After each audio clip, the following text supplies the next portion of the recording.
a super fight against Terrence Crawford first, but win or lose, 2 more fights at least with Turkey out in the Riyadh season. How big would that be for you? Listen, Canelo's always been a boxing hero of mine, so even for my name to be mentioned in the same sentence as his, that's a great achievement for myself. But listen, if I give you the opportunity to fight him, it won't be one of those where I try to nick it on points. I will stand in the middle with him and have it out. Listen, it was a great promotion, heated promotion. Edgar Berlanga talked a lot of trash. Yo, that parade, that parade about to be crazy. And we're going to take a look at the knockout right here. It was tremendous shots, 2 knockdowns, and then you finished him off in the following rounds. Tell us how it happened. Just a massive thank you to Andy Lee, where he is. He's somewhere here. A man who put his faith and his trust in me. And even in the first few rounds, I was losing them, but we had a plan. I told him in his ear, I can hunt this guy down. I told him, and he believed me. And not many coaches do that. So Andy, thank you very much. Yeah, this was your first fight with Andy Lee, a hell of a puncher God himself. damn. Pounds. Andy, what did Hamzah show you in this first training camp in Dublin? This big hop, very stricken kick, very strong here in the hand, left hand. But only the scratching the surface. There's so much potential there for this guy. It's scary how far he can go. Listen, take notice. New star in world boxing, Hamzah Sheeraz. And I'd also like to say a massive thank you to Edgar Berlanga for giving me the opportunity to fight in his back home. Like I said, a massive thank you to the Mexicans, to the Puerto Ricans, to the Dominicans, to the Pakistani, and the great British public at home who have been supporting me from day one. I appreciate you guys. Thank you. Yeah, Edgar Berlanga showed a lot of heart. I couldn't believe he got up after that second knockdown. He went face first. Were you surprised he got up? Yeah, I was, to be fair, but I knew that he'd get up because he's done it before.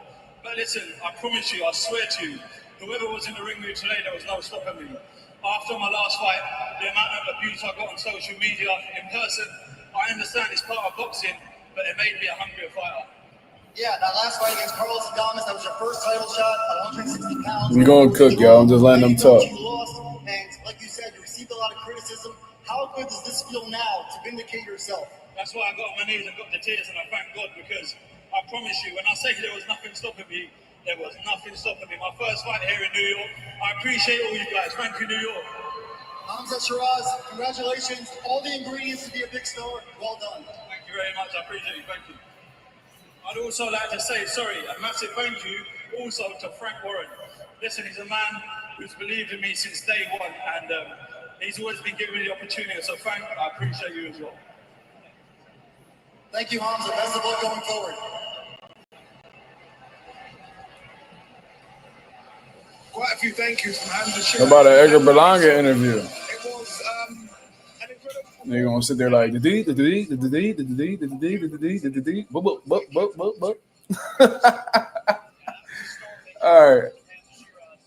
all right, y'all. Let's talk, man. I was gonna do a live fight commentary, but I figured, you know what I mean, since a lot of people don't come in during the live fight commentary, that I would just save my, post-fight reaction. You feel what I'm saying? Solid card. You know what I mean? I guess you could call it a controversial card, to be honest with you, because there was a few decisions out there that, may have went against the majority, but we're going to talk about it from the bottom to the top. Pause. So let's speak about the first card, actually like the first bout that I had seen on the main card. Katiev. Shout out to Smoochie. Shout out to Smoochie. Man, shout out to everybody that's in the building. My fault. Let me shout out the 15 people that's in the building. Y'all go ahead, hit the like. We definitely about to chop this shit up. We definitely gonna chop it up. Hit the like, y'all. Let's get the algorithm on the up so the people know that Mazuma TV is live. Shout out to Smoochie. What up?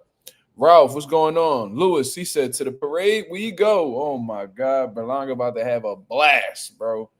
He said, man, I actually got knocked out. Man, I'm a warrior. Let's go party. Like, y'all niggas. That nigga about to go to Puerto Rico. He about to have 5 people at this parade. Shit about to get crazy. Coffee Plant, what up? Ralph, what up? I was talking to Ralph the whole fucking card anyway. Rogers, the second, what up? Silks Bando. Justin Jackson. He said, boy, oh boy, Sheeraz better wear a ski in that airport. Well, I'm sure he's flying private. He ain't gonna be seeing any of them. So he's straight. Who else? Who else in the Breezy, what's going on? He said everybody saw this happening to Berlanga. Whoever don't know, whoever don't know shit about boxing. Berlanga been trashing Green. He talk a big game, but knowing he ain't like that. One of us in here can fuck him up. First of all, Breezy, you need to go ahead and get you a English tutor, brother. You out here wilding. But shout out to Breezy. He said, Mark, drink some tea. Why you say that? Why I gotta drink some tea? The fuck? Wait. Hold on. Let me address Smoochie's first comment talking about why you do Berlanga like that. Smoochie, fuck you. Uh-huh. That's how we doing this. Bella Faith, what up? Marlon 2631, what up? It's like, no, Smoochie, you know I'm fucking with you. I don't disrespect women like that. But let's talk about this card, man. Where y'all want to start? Man, let's just start with what just happened right here, man. Hamzah Sheeraz knocks out Edgar Berlanga in devastating fashion. Devastating fashion, man. That was brutal. That was definitely brutal. But, you know, I was like wincing every so I'm going to tell you, it was competitive. You know what I mean? There were probably some rounds that you could swing Berlanga's way. You know what I mean? Like Berlanga was having some success in spots and stuff like that. But I was noticing Hamzah Sheeraz was launching that right hand and he was just off by like a centimeter, bro. I'm like, yo, if that fucking right hand connects, that's going to do a whole lot of damage. You feel what I'm saying? Yo, y'all in the building talking crazy. My pop talking about, I'm good now. I've seen Wilder get KO'd and now Berlanga. Oh, my God. Yo, so ain't really too much to say about the Edgar Berlanga fight, man. They got into a shootout. Hamzah clipped his ass, bro. Beautiful work, man. I thought after that second knockdown, they should have stopped the fight. You know, Berlanga showed a lot of heart getting up and attempting to still fight and, you know, stuff like that. But Hamzah Sheeraz hit him clean. Everybody was talking. I was telling y'all, Hamzah Sheeraz can knock out Edgar Berlanga. I was telling you, I'm like, yo, y'all completely disregarding his knockout ratio. First of all, he was on a 15-fight, you know, knockout streak from what I understand. You know what I'm saying? So this is a guy that, although he may have like this you know, thin, wiry frame, he could fucking crack. You see what I'm saying? And people was saying that, you know, Hamzah Sheeraz decision and Edgar Berlanga knockout and all this other stuff. And I'm like, yeah, Berlanga could possibly hurt him. But at the same time, you know, Hamzah Sheeraz could hurt him too. And I said how Edgar Berlanga don't got the best chin. We've seen it in previous fights. He went down and all types of shit. You know what I'm saying? And how the way he reacts to certain punches, you know that he don't got the best chin on the market. You see what I'm saying? So Hamzah Sheeraz, he felt like Edgar Berlanga wasn't on his level. He told his coach that he was going to hunt him down. His coach gave him the green light to do so, and he stepped on him. Like, it's really that simple. Like, as soon as he said he was going to go hunt him, he went to go hunt him, and he got him. You feel what I'm saying? And that was pretty much all that was. So congratulations to Hamzah Sheeraz. Great super middleweight debut. It seemed like these super middleweights, they falling off the top of the top of the division. You feel what I'm saying? Down goes Caleb Plant. Now Jaime Munguia over here testing positive for PEDs. You feel what I'm saying? Then we got Caleb Plant losing to Armando Resendiz. The 168 division going out kind of sad right now. I ain't gonna lie to you. You see what I'm saying? There goes the Edgar Berlanga and Caleb Plant fight right there. Shit is crazy. But Hamzah Sheeraz, he's definitely nice, man. I think he's gonna be a problem at the 168 division. And if let's say Canelo Alvarez defeats Terrence Crawford or whatever the case is, I wouldn't mind seeing, because we're not gonna get the David Benavidez fight. But what I am gonna say is, Hamzah Sheeraz and Canelo Alvarez, that could be an interesting fight. That could be an interesting fight. You feel what I'm saying? Yasir Ali says Sheeraz beats Canelo. I don't know, man. I don't know. Wait, what? Y'all niggas is wild in the chat. It's hard to keep up. But yeah, shout out to Hamzah Sheeraz. That was easy work. You know what I'm saying? I wish I could give you guys like a more, detailed breakdown. You know what I mean? Edgar Berlanga was trying to, he was showcasing a fast jab. He was getting his jab off, and there was a couple instances where he landed his left hook, and I seen the type of power that Hamzah Sheeraz had when Berlanga was attempting to, close the gap and fight on the inside, and he ran into 2 uppercuts within that same round. You see what I mean? I seen how the way Edgar Berlanga head snapped back, and I'm like, yeah, Hamzah Sheeraz got enough power to actually do some damage to Edgar Berlanga. And shortly after the fact, down goes Berlanga twice in that one round. You know what I mean? Like I said, I think they should have stopped it. How the way he fell on that second knockdown, like pretty much face first. You know what I mean? With his shoulder kind of like breaking his fall. They should have called it off right there. But somehow, some way, he beat the count. That goes to show how much heart Edgar Berlanga has, and I guess that's a testament to his conditioning as well. The fact that he was able to, find his way back to his feet. But I knew how the way he went back to his corner, how the way like he pretty much was like relying on the ropes to keep him up. I knew that he wasn't going to be able to recover going into the next round. I seen his corner try to do their best to try to revive him and get him back to his senses. But the shots were too precise, you know what I mean? And it did some irreversible damage in the fight. You feel what I mean? So they did their best, but they can only do so much when somebody gets hit on the button. You feel what I mean? So Hamzah Sheeraz got him. Now, where does Edgar Berlanga go from here? I don't know, man. It's gonna be very hard to take Edgar Berlanga serious at this point in time because he's had 2 big fights in his career and he lost one, badly with Canelo Alvarez, didn't win a single round. Then, he fights a guy who moves up to his weight class and he gets sparked. You feel what I'm saying? So this is something but I'm not necessarily shocked at the same time because this is somebody that I said didn't beat anybody notable. This is the dude who pretty much cut the line.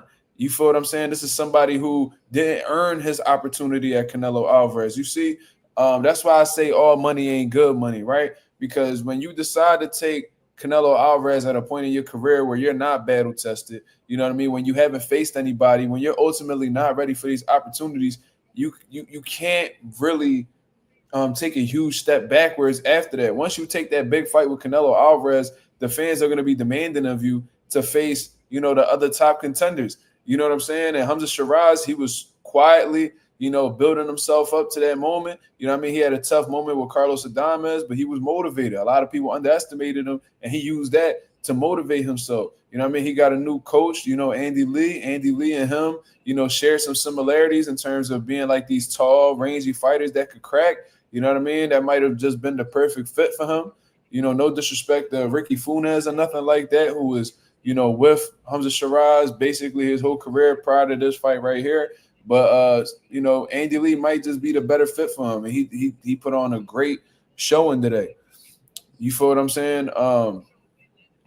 But back to Berlanga, that's what happens when you pretty much giving cherries your whole career, you know what I mean? Then you rush yourself to a big fight with Canelo Alvarez. Now there ain't no backstepping. You can't backpedal now. Now you got to face all the big dogs that's in the division. And when I tried to tell y'all that he wasn't ready for guys like Diego Pacheco, I told y'all guys he wasn't ready for Canelo. I told you guys he wasn't ready for David Benavidez, a Jaime Munguia. Everybody said that I was a hater.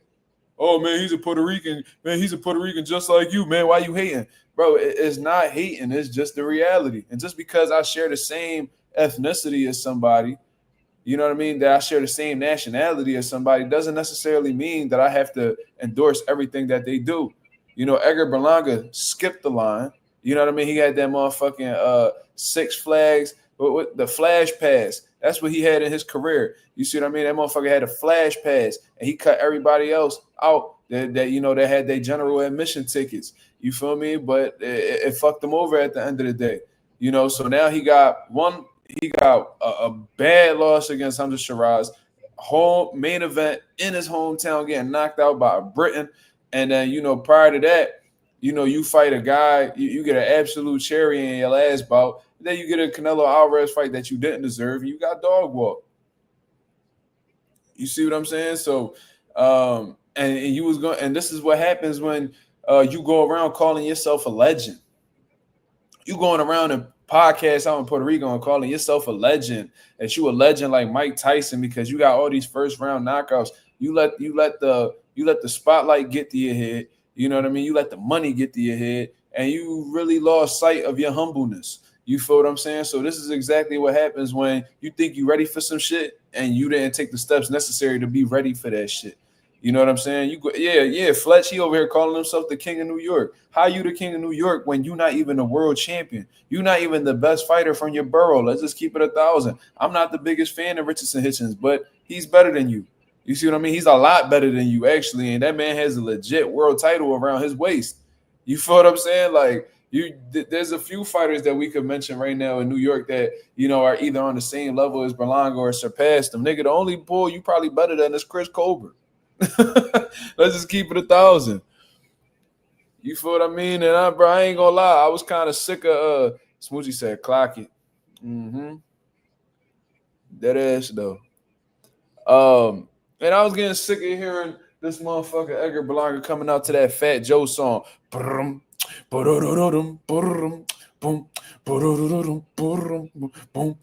got sick of him walking out, you know what I mean, with his conditional Puerto Rican flag, waving ass. You know what I'm saying? I got sick of seeing Fat Joe, Ozempic, injecting ass, walking him out to all these fights, and they thinking, you know what I mean? Like, I got sick of all that shit, bro. These motherfuckers kept trying to make it seem like he was this next big star, and you know he's a vet. And no, you're not a vet, bro. You're not a fucking vet. Like, cut it the fuck out, bro. He said this nigga Mazuma crazy. What am I saying that's wrong? That, bro, how many times we got to see this nigga walk out with Fat Joe and play the same song? You know Fat Joe got other songs, right? Yeah, you know he got other songs. You could come out the Twins. You could come out the, you know, you only coming out the Lean Back. How many times you gonna lean back, nigga? You lean back off of that motherfucking right hand and got stopped, nigga. And then Fat Joe have like a line in that song. He was like, even Roy Jones had to lean back and shit like that. And that's why Roy Jones was about to beat his motherfucking ass. See, you came out to this motherfucking song called Lean Back, and you know, pretty much got your head sent into the motherfucking nosebleeds where you ain't had no choice but to lean back. Nigga, you see how shit come around.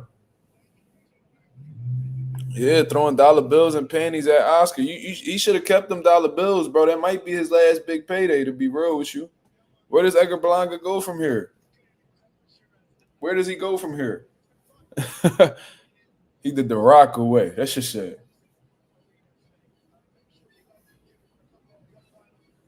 Nigga Sheeraz.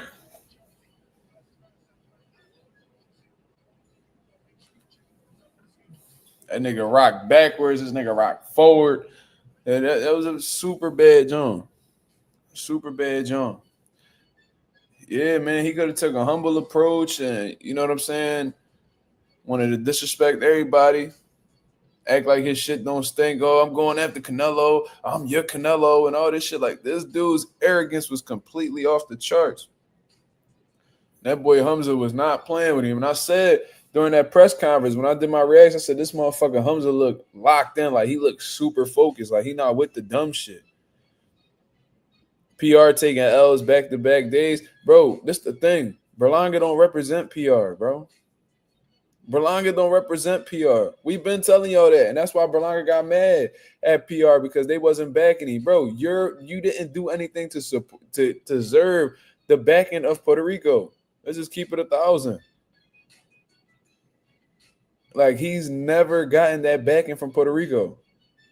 He don't represent Puerto Rico. You can't tell him that. Yes, the fuck I can, because I'm a Puerto Rican myself, and I can tell you that Puerto Rico don't fuck with Berlanga how he think they do.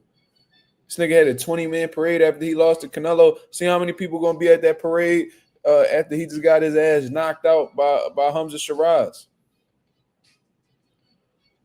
Yeah, George. I think he gonna fly back and have like 6 people at his parade and shit, and 3 of them gonna be his cousins.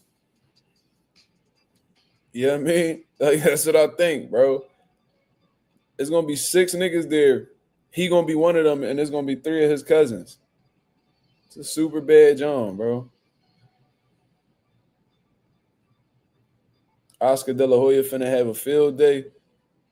Hey, man. Shouldn't have been talking shit to that man.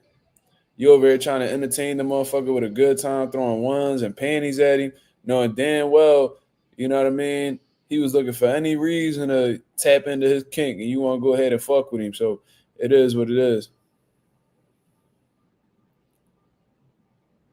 So, anyways, that's what happened with Edgar Berlanga. Absolutely embarrassed himself. Hamzah Sheeraz sparks Edgar Berlanga pretty bad. And this is a nigga who was calling you a sausage. He ain't think much of you, bro. This nigga did not think much of you.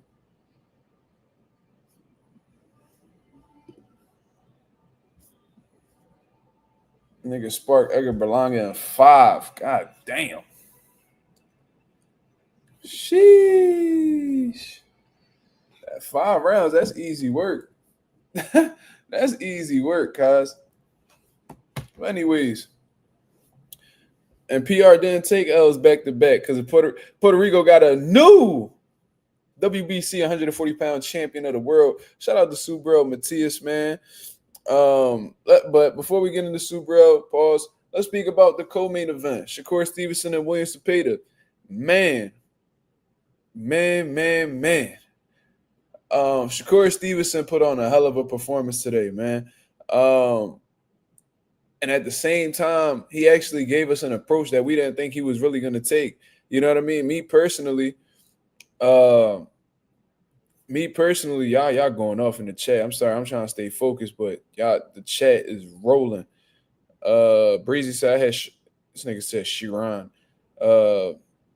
Sheeraz by KO in 7. He was 2 rounds short, brother. Well, 2 rounds. You was 2 rounds ahead. You know what I'm saying? But no, back to Shakur Stevenson, man. He put on an absolutely sensational fight against William Zepeda, man. Going into the fight, I thought that Shakur had everything it took to outclass William Zepeda. You know what I mean? I thought those Tevin Farmer fights were very telling, and I see why they was avoiding Shakur for the time that they were, because they knew that they really didn't have the confidence necessary to defeat somebody like Shakur Stevenson. I was under the impression that Shakur Stevenson was going to keep that range at all times, catch William Zepeda coming in, keeping him at the end of his punches and just putting on a clinic. But he took a slightly different approach. The Shakur Stevenson that we seen today, he tapped into his Floyd Mayweather / James Toney bag. You see what I mean? And what I mean by that is, James Toney and Floyd Mayweather, they both got Philly shells, but they utilized the shell differently. Floyd Mayweather has more of a defensive with, occasional like pot shotting. That's what he uses his Philly shell for. And James Toney uses his Philly shell to create offense. You see what I mean? For the most part. So we seen Shakur Stevenson, his first line of defense was, that Philly shell. You know what I mean? He was comfortable. He was choosing to be on the ropes at times. Shakur Stevenson mixed it up a lot, man. He was actually pushing Zepeda back at some times. He was sitting on the ropes. He used some movement here and there. You know what I mean? Especially when it was coming to like the end of a round. Like he showed different varieties in his game. But what I was impressed with Shakur Stevenson is this dude is a defensive specialist. And we all know that. But what really impresses me about Shakur Stevenson is that he got different dimensions to his defense. You know what I mean? He can make you miss by just using his, quick feet, just using lateral movement around the ring. Then he got situations where, he could keep you at a distance and completely make you miss from there. With his, especially when he pulls shots and stuff like that. And now he's showing you that he could defend off of the Philly shell. Like those are like 3 to 4 different ways to, be defensive in the ring. And Shakur Stevenson has shown that he has mastered each department of that. You see what I'm saying? Shakur landed 56% of his punches. I'm not surprised. Marlon, I'm not surprised at all. what was really fucking over William Zepeda, man, was his lack of, defensive adjustments, man. He had absolutely zero defense for Shakur Stevens' offense, man. We talking 4 or 5 punch combinations, and he's landing every single shot on Zepeda. That was really what was fucking Zepeda over. Zepeda was able to implement his style, throughout the fight. He was applying pressure. He was letting his combinations go. But what was going on was a lot of the punches he was hitting Shakur with wasn't really having an effect on Shakur, for one, and then they wasn't really landing clean to the body or the head. Shakur was catching a lot of shots on the arms and the shoulders and stuff like that. He was rolling a lot of shots, and none of them really, of course Shakur got hit here and there, but and of course he absorbed some punishment, but no devastating blows like on the chin, temple, liver or anything like that. Shakur Stevenson was letting his hands go, and it almost seemed like at will he was lighting William Zepeda up. And I told you guys, based off of the treatments that he was doing on his hands, that there was a strong likelihood that he wasn't going to have any hand problems going into this fight. And if he had a hand injury, I definitely didn't notice it. The way that this man, Shakur Stevenson, was launching them punches, they look fast, they look sharp, they look strong, you know what I mean? And he was letting them go at will. I didn't see the man shake his hand at any time during the fight, you know what I mean? So Shakur Stevenson put on an absolute clinic, not only in the defensive area, but in the offensive area as well. We got somebody in the chat by the name of Marlon2631 that said that he landed 56% of his punches. That's like off the charts, bro. Like that's off the charts. Like there's not many people who could give you them percentages. Like I remember Erislandy Lara, who was an absolute sniper at 154 pounds in his prime, was landing around the 50% area. Floyd was in the 50% area. Like look at and those guys are precise punchers, man. You feel what I'm saying? 56% is absolutely insane. Shakur Stevenson, in my opinion, man, I think he had like the most dominating performance of the night. Besides, Hamzah, Sheeraz sparking, Berlanga in 5 rounds. It was, in my opinion, it was close until, the stoppage had occurred, until the 4th round. You feel what I'm saying? So Shakur Stevenson, he was my favorite performance of the night. Wasn't my favorite fight of the night, but it was my favorite performance from the night from an individual, because I loved how I loved how he used, the criticism to fuel him and motivate him. He heard all the Tom and Jerry talk. He walked around with the Tom and Jerry hat. I thought that was pretty funny. And he used that as fuel. You know what I'm saying? So that just goes to show you Shakur Stevenson not really the one to talk shit to. You know what I mean? Because there's people that you could talk shit to and alter their mind and throw them off their game. And then there's people you talk shit to that you put them in a different zone and have them operate at a whole different level. And it seems like that's the person Shakur Stevenson is. His competitiveness will just not allow anybody to tell him that he ain't great or he's not capable of doing something. So shout out to Shakur, man. Shout out to Shakur, bro. Great display of defense. In the different ways that he approached it, great display of counter punching, great display of combination punching, great display of accuracy. William Zepeda tried his best with what he had. Like I said, he was able to implement his style in spots, but he just couldn't find the mark. And that's when you're going up against a true defensive specialist in Shakur Stevenson, man. That kid, I'm not going to say kid because we're the same age. That man, Shakur Stevenson, he's gonna be very difficult to beat, y'all. Like very difficult. Anybody could be beat. I don't put that unbeatable comment on anybody. You know what I mean? Because anybody could come up short. It just takes the wrong time and the right style for that shit to, happen to get your first L. But Shakur Stevenson, phenomenal.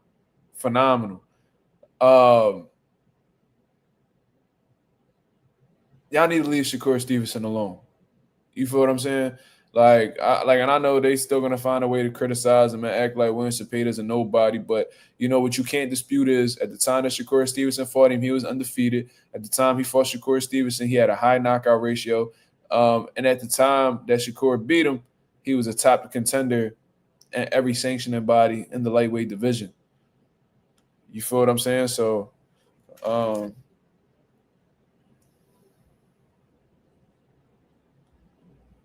on.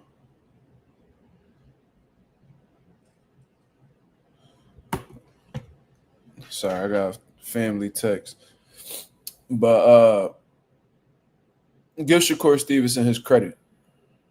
You know what I'm saying? That's a top pound for pound level fighter right there.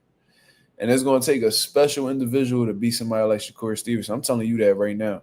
Ain't no regular, no good fighter is going to be Shakur Stevenson. You're going to have to be a special fighter to beat Shakur Stevenson at this point in time. That man is gifted. You know what I'm saying? There's not many people who could do what Shakur Stevenson does at that level. You know, and I think we need to stop just mentioning his defense.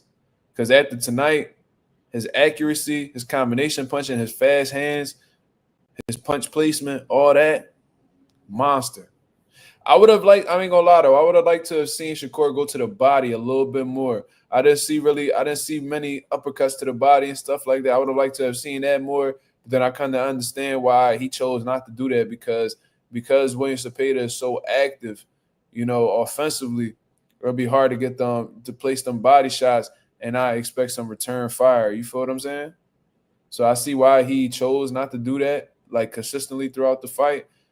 But he dominated nonetheless. So, you know what I mean? It is what it is. Shout out to everybody that's in the building. Shout out to the 32 people that's in the building, man. We just spoke about Hamzah Sheeraz absolutely sparking Edgar Berlanga, man. Shakur Stevenson putting on a world-class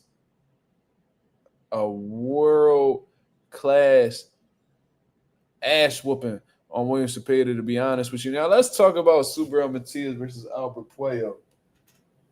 You know what I'm saying? Because I thought that was the fight that was going to steal the show, and, they did their thing. That was actually a great fucking fight. And what I expected in the fight is, happened. I knew that it was going to be close. You know what I mean? I had a feeling that it was going to be a split decision. It ended up being a majority decision. And both of these guys had success in spots. Now, I'm going to give Albert Puello some credit, man, because that dude has the heart of a motherfucking lion, bro. That is the first time that I've seen Subriel go 12 rounds with somebody, first of all.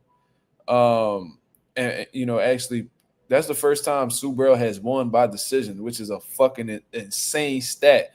But regardless, this is the first time that I've seen somebody actually trade fire with Subriel for 12 rounds, like while he was snapping.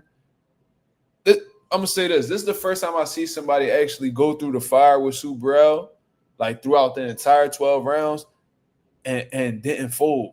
You see what I mean? Well, like Leon Paro was just, he outboxed him through and through. You feel what I mean? But I'm talking about like going through the fire with Subriel. Like a lot of niggas, they can't handle that heat, so they look for a way out or they tap, whatever the case is. Puello didn't go anywhere.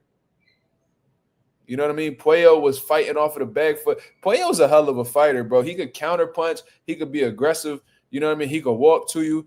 He could fight on the inside. He could fight at mid-range, long range. And he could punch going backwards. You know what I'm saying? So Puello is a beast.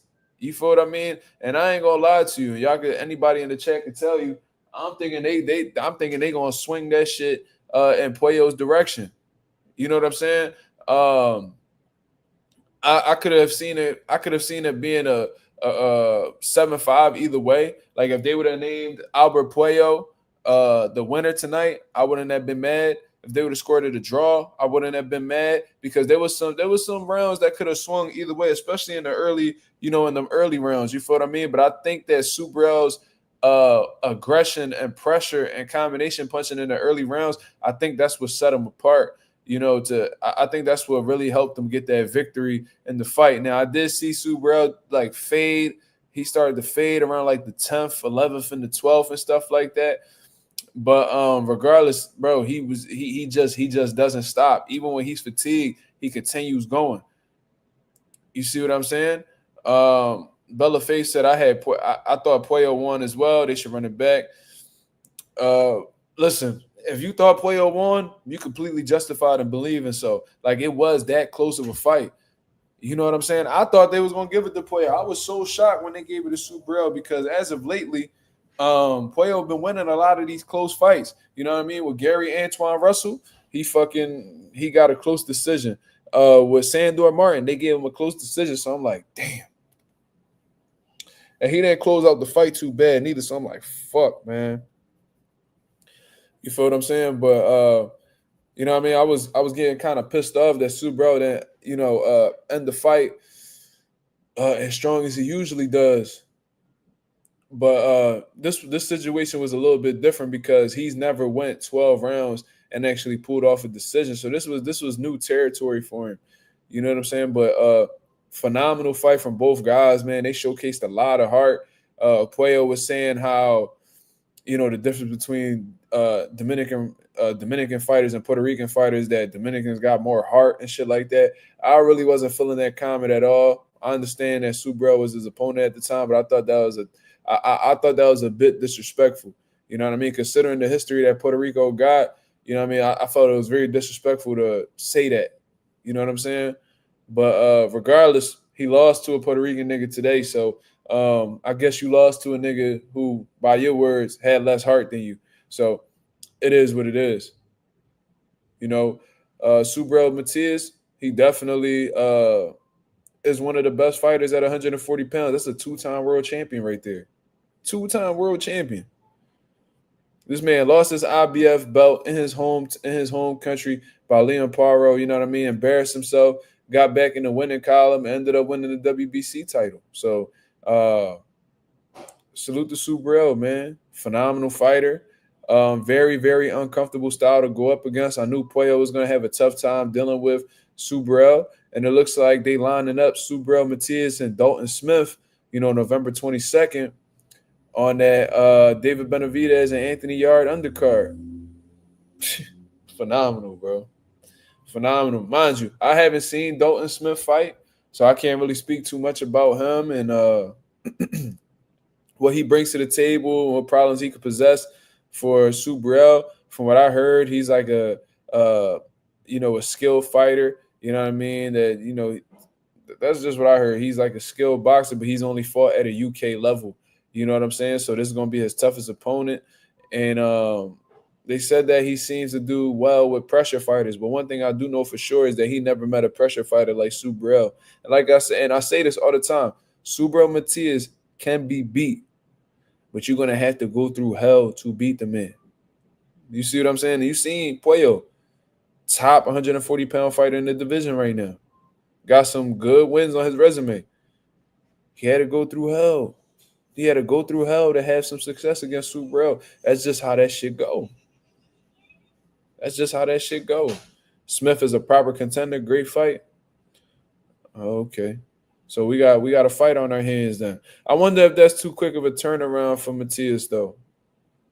You know what I'm saying? November 22nd, we in July right now. So what's that? 4 months? I think he could get some rest. He could probably take a good month off from for real? Let me see.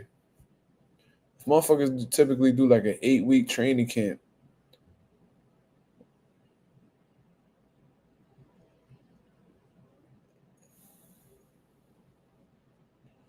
Yeah, he got plenty of time to rest and you know what I mean? That shouldn't be an issue at all. Yeah, 4 months is perfect. Yeah, I agree with you, Pop. I was thinking of whether it was too quick of a turnaround, but he'll have plenty of time to rest and relax. You feel what I mean? So, great fight. I like that they keeping Subriel active, and he told, and I don't think Turkey Al-Sheikh, like he just be rubbing me the wrong way. I know he don't be having no bad intentions, y'all.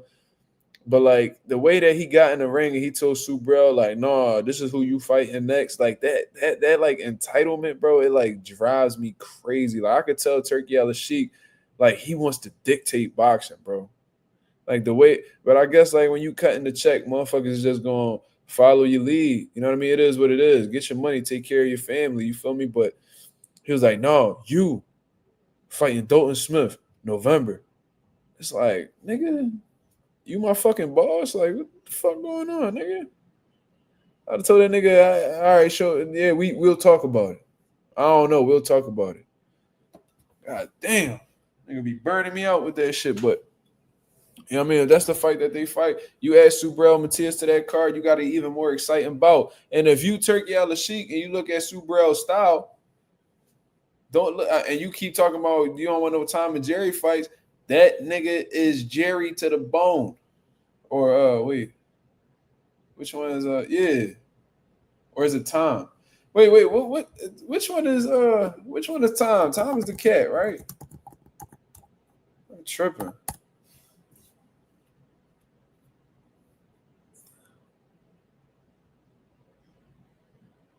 Jesus Christ, I'm cooked. Yeah, Tom is the cat. Tom is the cat. That motherfucker is Tom to the bone. You feel me? He going right into the smoke. What's next for Edgar Sheeraz? This nigga's a clown.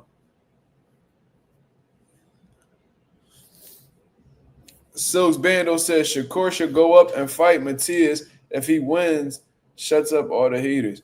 Man, Shakur not gonna fight no fucking Subriel Matias, bro. That's not because he can't beat him, but nah, he ain't doing that.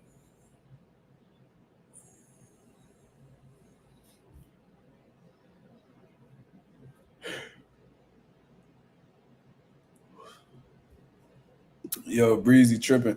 Breezy said, damn, Berlanga got cooked in his city and in front of his girl. Shh. Hey, man, that come with the game. If you bringing your family around in the fight, you got to understand that there's a possibility you may lose and get embarrassed in front of your people. You gotta almost be okay with that scenario if you bringing them over. You said Matias is Hitchens' food. You out your fucking mind, Smoochy. That's a tough style for Hitchens, bro.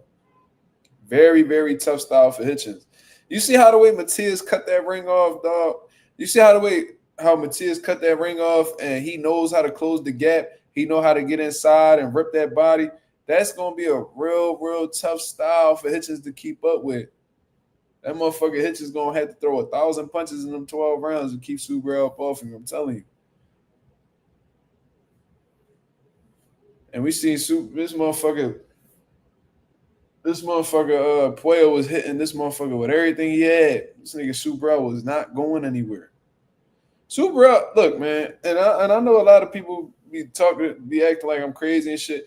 Like Matias do get hit with the type of style that he has. He gets hit, but he be showing some solid defense too. I be seeing him catch a lot of shots, and I see him roll underneath shots and shit like that. I even see him slip shots. He just got to be a little bit more consistent with it. He's capable. Yeah, Matias didn't lose the fight, brother. I thought it could have went either way for real. It was a close fight. We're not about to sit here and act like this is a robbery because y'all motherfuckers wasn't screaming robbery for Sandor Martin after the Puello fight. You know what I'm saying? So we ain't even about to do that. We ain't about to do that. If you felt like Puello won, just say that. But it was that close. It could have went either way, brother. That's 9 southpaws that Subriel has beat already. That's an impressive stat because I know fighters personally that avoid southpaws. Morrell did win his fight, but that was a controversial decision as well against Katiev. So let's talk about that one because that was actually a really good fight. I thought that Morrell got a little bit too brave in there, man. I think Morrell has this problem where he puts his heart ahead of his brain. You see what I mean? I think that he's quicker to let his dog out in comparison to just using his ring smarts and his overall intelligence. I think that he wasn't using his legs enough in the beginning for Katiev. You know what I mean? He absorbed punishment early from Katiev. Katiev was landing right hands, and he was landing some good body shots on Morrell. You could tell they was having an effect on Morrell. And Morrell had success where he was like fighting Katiev off of him and, you know, even landing some uppercuts. I even seen Katiev get hurt by David Morrell. You know what I mean? I believe around the 4th or 5th round to the body and stuff like that. You know what I mean? So they was both hurting each other, but in the 5th round, that same round that he hurt Katiev in, Katiev knocks him down, so he got a 10-8 round, on his side. So then after that, it was some competitive rounds that could have went either way and stuff like that. But, I was highly critical of this fight. I didn't want to see this fight. You know what I mean? I don't like the fact that Katiev tested positive for a PED, and here y'all go, and nobody brought it up on the commentary. That was what was hilarious to me. Nobody brought it up. It was like they had to be told, yo, don't bring that shit up on live air. We don't need people knowing about that. It's like they trying to sweep it under the rug. Like they try to sweep it under the rug. I didn't hear Antonio Tarver, any of them dudes that was commentating, Chris Mannix, Mike Coppinger. I didn't hear any of them say, yo, well, Katiev just tested positive. It just got exposed that he tested positive, in 2024. They're going to suspend him for 2 years and nothing. Does Amon Katiev beat Benavidez? Fuck no. Fuck no. Katiev will get stopped by Benavidez. You know why? Because Benavidez uses his jab more than David Morrell. You know what I mean? So he's going to keep that range. Katiev is going to have a harder time hitting David Benavidez. Then on top of that, David Benavidez ain't going to give a fuck about Katiev power. And he's not going to be – Morrell wasn't gunshot. I'm not going to say that. But Benavidez let the clip go. You already know how that shit is. Katiev has a terrible gas tank from what I saw. I seen him inhaling and exhaling deeply in the 4th round. In the 4th round. Benavidez got one of the best gas tanks in the sport today. With the volume that David Benavidez puts out there, with the jab, the fast hands, Katiev's fatigue issues, along with the accumulation that he's going to, the punch accumulation he's going to get from David Benavidez, he gets stopped. I think if Morrell had 2 more rounds, I think if it was a 12-round bout instead of a 10, he would have stopped Katiev. You feel what I'm saying? Like that's just me personally. I feel like he'd have stopped him. Alex, you sound like an absolute idiot. You acting like controversial decision started with Turkey Al-Sheikh. He just had a controversial decision against Lamont Roach, nigga. The fuck is you talking about? The controversial decision, bro. You can't name a promotional company that didn't have a controversial decision. Top Rank, Oshaki Foster, Robson, Conceição. PBC, what was that? That Terrell Goucher and that Mexican kid. Fuck. That was a controversial one. You know what I mean? Tony Harrison, Jamel Charlo won. That was a controversial one. Name them. I can tell you about it. Raymond Ford versus Nick Ball over on with Matchroom. That was controversial. Y'all motherfuckers just be trying to come up with any excuse. It's actually a great question. That's a great question. How did he rob anyone? Is he scoring the fights? No, he's not. He robbed Adames.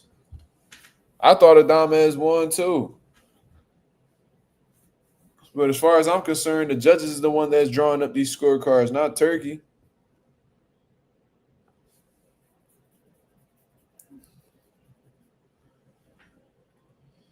Y'all motherfuckers be trying to justify any reason for Gervonta Davis to not be involved with the smoke, bro.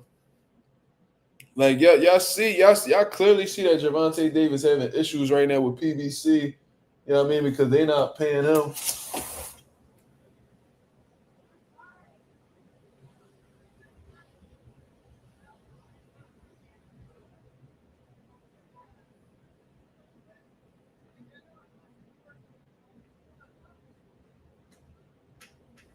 I was about to say.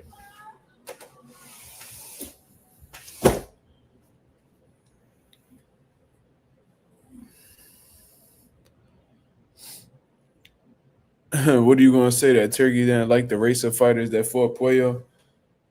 I don't know. Alex, this motherfucker, the nigga ain't right in his head. This motherfucker got the same name twice.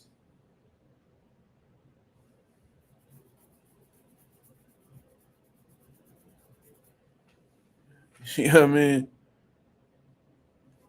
Alex to the second power out here tripping. Puello got a gift against Sandor, yeah. That's what they say. I thought Sandor pulled that joint out. I ain't gonna hold you.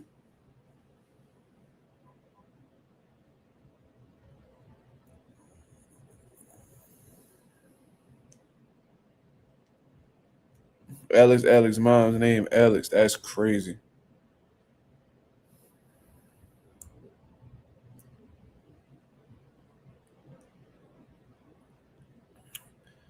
People fucks with Turkey and dislike him at the same time.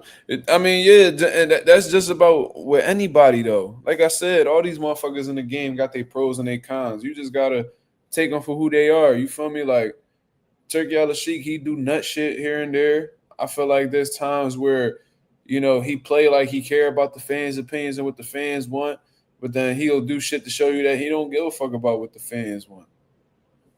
You know what I'm saying? Like I don't know, but that's you know. And I don't like how, Turkey Al Sheik, he like that. And he grew up with money, I guess, so he not used to being told no. But it's like that sense of entitlement that he got, like trying to tell fighters, what they could do or what they're gonna do next. And because he get them a bag of cash, he think they just gonna, follow the protocol. You feel me? I don't be understanding that shit.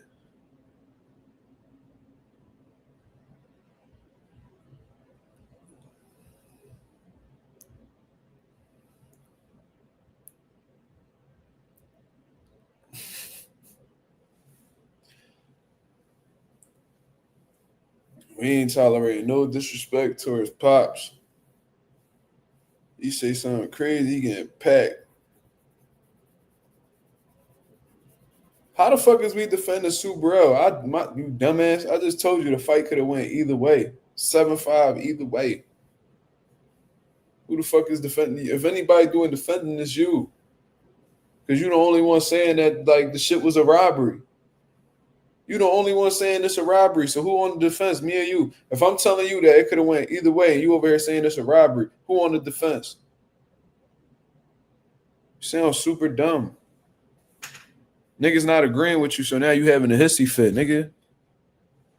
Fuck out of here. No, he didn't clearly lose. If he would have clearly lost, he would have gotten he would have got it. He would have got the loss.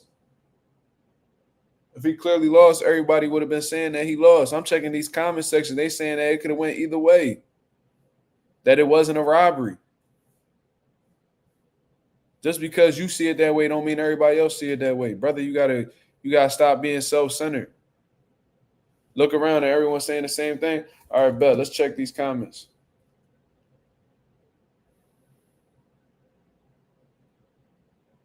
That's what everybody's saying. All right, let's check it out.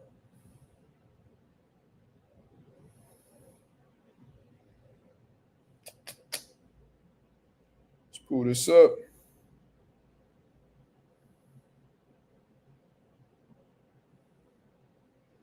Somebody by the name of Izzy, and this is the Ring Magazine post with Subriel being the winner. First comment I see. Good fight. I had Matias 7-5 or draw. Somebody else wrote, you got to reward effective forward pressure. Thank you. Judges got both fights right.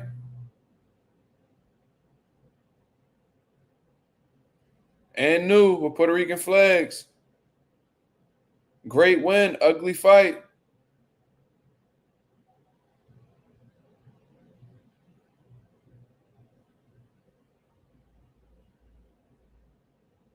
Matias smoked him, and Mannix should have been aborted.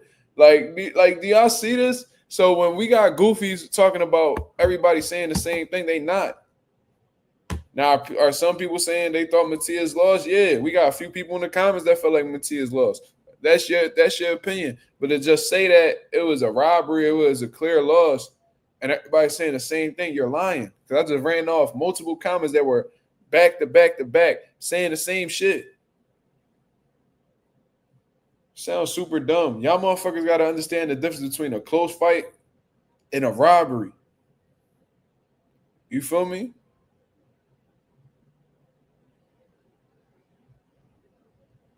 Oh, my pop packed him. Hold up, my dad packed him? Ain't no way. You know how to band niggas, Pop?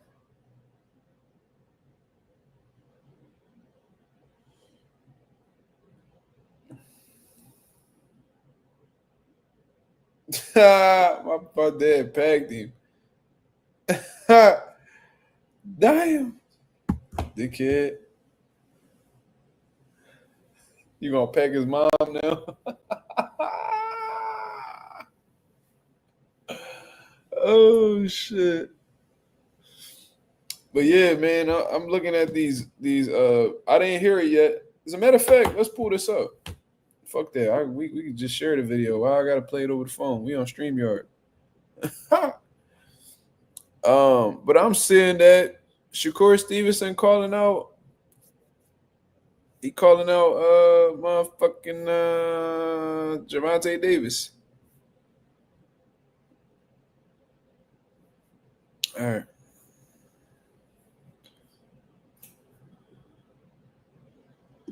Let's see what Shakur Stevenson got to say, y'all, if you don't mind.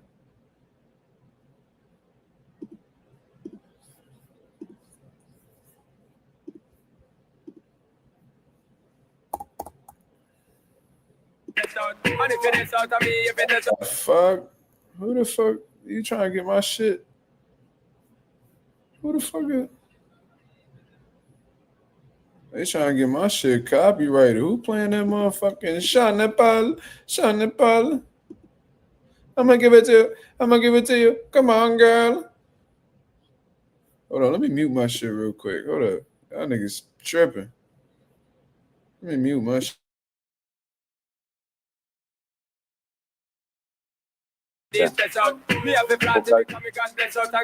Well, good evening, everyone. What a night of boxing in New York, by, as we said, true greatness in Shakur Stevenson. Defended his WBC World Championship against a very tough William Zepeda, 3-division world champion, 28 years of age. That's the kind of opposition that will show you just how great you are. And I believe tonight it was an absolute honor to sit just a few yards away from watching this man at work. An unbelievable talent and just scratching the surface of how great he will be in the sport of boxing. So well done, Shakur Stevenson, on defending your championship. Yeah. Gonna just pass over to Shakur to say a few words, and then please raise your hands for questions. Anthony will take you. Thank you, Eddie. What's up, y'all?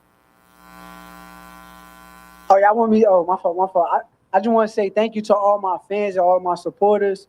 I appreciate them the most because they stood with me through the dark times when everybody was talking bad about me, when the world was against me. My supporters stayed with me, so I appreciate them the most. But, yeah, let's get to it. Right here, Shakur, congratulations, Amilcar Barnett, Maestro Boxing. I was speaking to your grandfather a couple days ago, and you've said this for years, that with healthy hands and an opponent that's willing to try to win consistently throughout the fight, that you would show what you're really made of and your skills there in the ring. Describe tonight what you're able to do in the ring, and talk about your opponent, William Zepeda, please. My opponent was a hell of an opponent. He came in here, he pushed me to another level. He made me make adjustments in there. He made me think a little bit. And I had to show y'all that I'm a dog, too. Y'all keep saying that I'm a runner, I'm pillow-fisted. So I kind of stood there in the pocket and at times and let y'all know that I can get busy, too. Shakur, was there anything that he hit you with that got your attention at least? Yo, people think that I got hurt. I was just watching the video because he threw a jab and I kind of was off balance. And when I was off balance, he kind of kept throwing, so it looked like I was hurt. But I promise you, if I was hurt, I would tell y'all. I thought that he lost his foot, and I thought he was off balance. It didn't look like he was hurt to me, because if he was genuinely hurt, then I think he would have showed more than just, his legs would have showed a lot more than just slipping after a shot. You feel what I'm saying? I think that he just got caught with a shot while he was off balance. I don't know if he slipped on Zepeda's foot. I don't know what the case was, but it didn't give me vibes that he was hurt, me personally. Score right here. Andreas Hale, ESPN. I'm curious, because you were the co-main event. Did you feel disrespected through this whole thing? And do you think you proved a point tonight they should never be the co-main event again? At the end of the day, things that's out of my control, I can't do nothing about. So I just handle what's in my control. And what I did tonight was in my control, so I put on a performance for y'all. That's a mature answer from Shakur. That's a mature answer. You know what I mean? Like, he's not the one who's, orchestrating these events. He's not the one, doing the matchmaking or, matchup, the match orders. That's just not what he does. He goes out there, he performs, and he gets compensated for his work. So that's actually a mature answer from Shakur. He could have easily said, yeah, but very mature response. Hey, Shakur, this is James Bell of the Boxing Source. You were talking about, those folks talking about you saying that you were pillow fisted, but during that particular fight against William Zepeda, you showed that you could pretty much punch from what I would say the hip and just, really give every emphasis behind your punches and send that message in comparison to the arm punching from William Zepeda. So do you think that was part of your message that you were going into with this fight coming tonight? Yeah, I was trying to let them know that I could punch. I had to get his respect. There was times in there where it's like he was trying to walk through my punches, but then you seen him slow down, and he had to respect my punches. So that was my main thing tonight. I actually agree. With Shakur. I do think there was times where Zepeda was thinking a little bit more before he let his hands go. Definitely wasn't that, that Zepeda that we seen in previous fights where he's just, not respecting the opponent's offense. He letting the clip go and he just beating motherfuckers into submission. That's not the Zepeda that I seen tonight. I seen, an aggressive Zepeda. I seen a combination punch of Zepeda. Good work rate Zepeda, but I didn't see this big monster that's just on some Terminator shit and just looking for all the smoke. It seemed like he was a little bit, I'm not gonna say hesitant, but he was very calculating on how the way he approached Shakur, because how the way Shakur was landing, as clean as he was. I wouldn't say that Zepeda was hurt, rocked out on his feet or anything like that, but it was the type of punches where it was like you can't afford to, continuously get hit with them type of shots because they can break you down. Shakur ain't like this one-punch knockout artist, but you could tell by how fast his hands are. You know what I mean? You don't want to get, caught lacking with one of those shots. So I actually agree with that. Shakur here, Chris with Boxing with Chris. Can you talk to me about his power? Because it seemed that after a while you stepped to him. Was the power what you expected it to be tonight?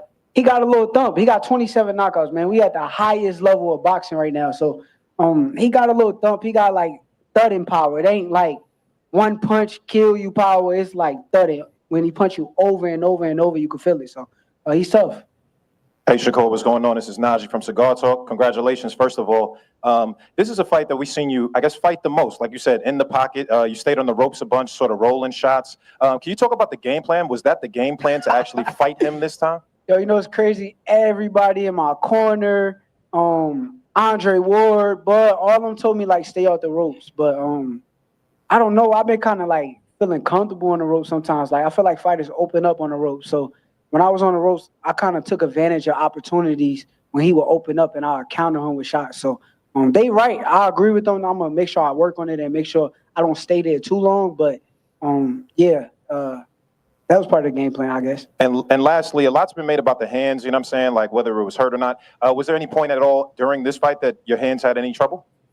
Hey, man, I'm a dog. So it is what it is. I'm going to push through everything that I got to push through.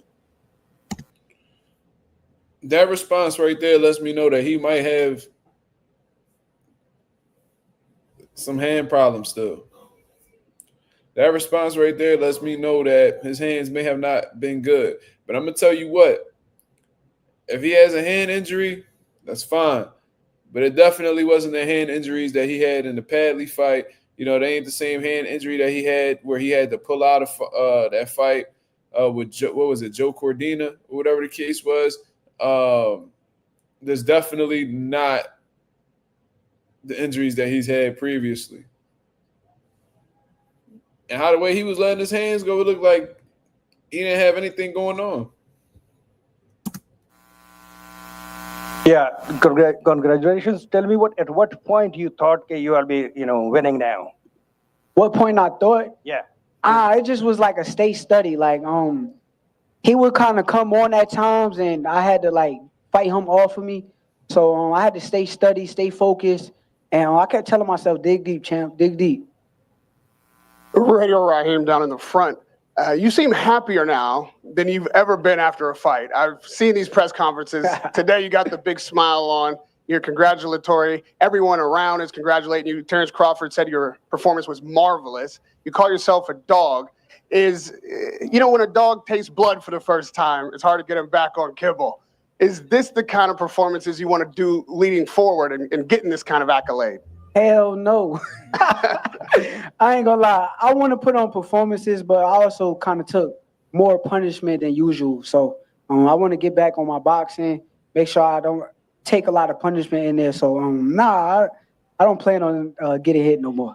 A lot of people were concerned when you were in the corner, not just on the ropes, but in the corner. It seemed like you were taking a lot of shots. Were you taking punishment then, or were you slipping and downloading what Zepeda was able to do? It was sometimes he would get stuff through. So that's what I want to take away. And it's always things you can work on and get better. So when I get back to the drawing board, I'm going to go watch it and see what I need to do different. And once I see it, I'm going to make sure I get on top of it. Both, I've talked to you, Eddie, and you. I'm still waiting for the Gervonta Davis call out, but I'm gonna say this. I've seen fighters with hand injuries. I see how the way fighters respond to hand injuries. If he's saying he got a hand injury, then it is what it is. That's just what he got. I don't think somebody would lie about having a hand injury. But the way that he was letting his hands go tonight, they didn't look like injured hands to me. Just my personal opinion. You, Shakur, about, in my opinion, your win over Oscar Valdez being your best fight. Eddie and Shakur, would you now consider this your best win? It could be because he pushed me to another level. He brought out a side of me that y'all didn't get to see. So I showed y'all something tonight. So at the end of the day, it could be one of my best wins, but I'm not going to take credit away from the Jamel Herring performance, the Valdez performance. I'm a performer also, so that's what I'm here for. Shakur, what did you think of this whole first time here? People maybe weren't sure what kind of crowd they would get. It seemed awfully lively. What was your impression? It was lovely. It was a hell of a crowd. The crowd was excited the whole night. I kept hearing them say different things. Some people was cheering for Zepeda. Some people was cheering for me. It was a hell of a show. Hell of a show.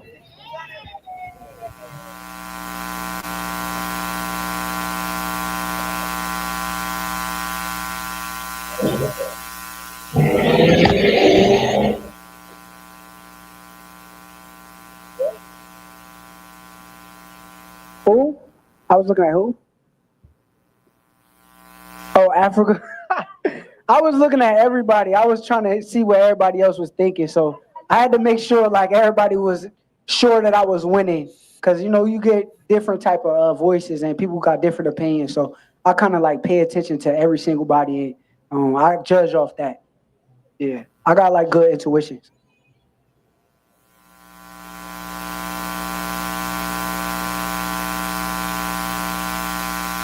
I seen them. I actually saw Clarissa a lot.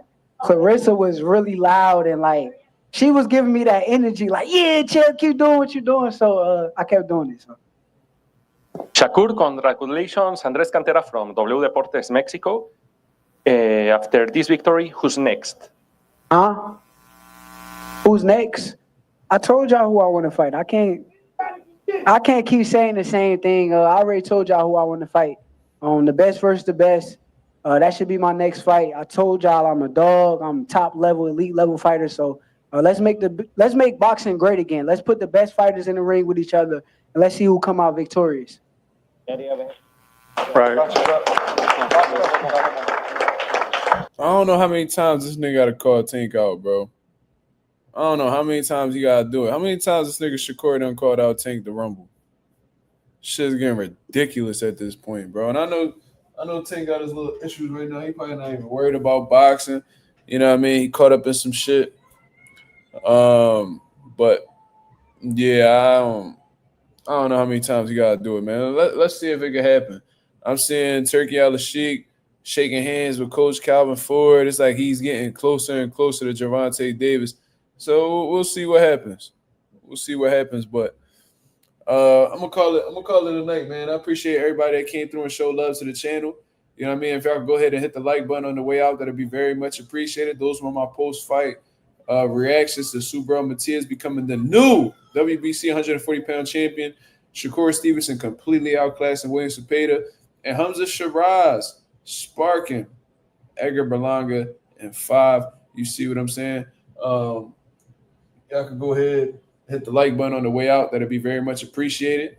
Until then, you said Berlanga on the way to the hospital. He should be. He should be. But you have a blessed, beautiful one. I'll be back at y'all with some more boxing talk tomorrow night, 10:30 p.m. Eastern Standard Time. Until then, I'll holler at y'all, man. Peace.